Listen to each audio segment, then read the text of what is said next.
When I lived on this block when I was a little girl, it was just a lot of family time. My parents were very outgoing, are still very outgoing, so they mingled with the neighbors a lot.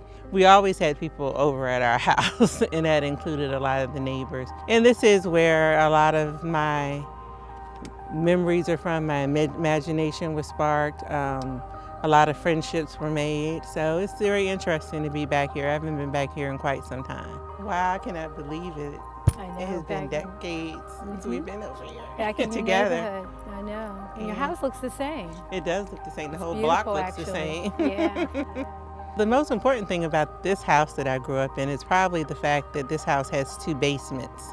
And so the lower basement was what we call the study. And because my father was a PhD professor and my mother was an elementary school teacher, I actually grew up literally in a house, full of books. So at any given time, we had anywhere from like 8,000 to 10,000 books in our study.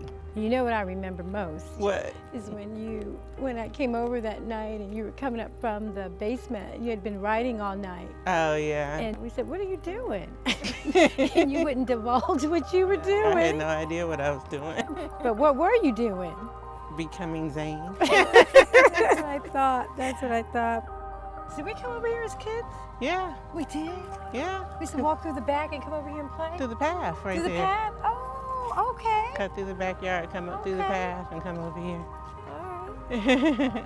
When I'm writing about children in my books and characters when they're children, yeah, a lot of it does come directly from my childhood, funny memories and stuff like that, and different things that people may have done. Yeah, for sure. Of course, the playground equipment is much upgraded. It's not the metal stuff that we used to play on. No, they used to have little seesaws out here. Really much pretty. more advanced. Mm-hmm. She's still the same. She hasn't changed at all. Exactly. She has not changed at all. And sometimes I forget. Mm-hmm. And some of the things that I do, and she has to remind me, Lisa, chill. I'm like, oh, okay. Because no, she's still the same.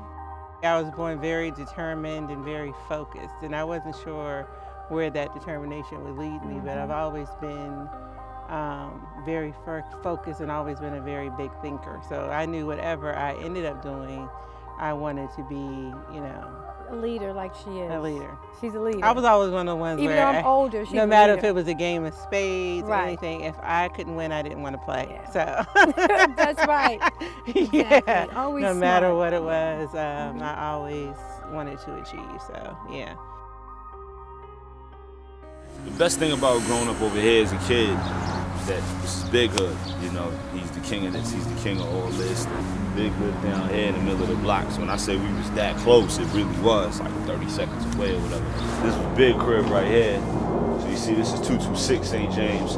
I was 133 St. James, so it was that close. But that's where Big was at.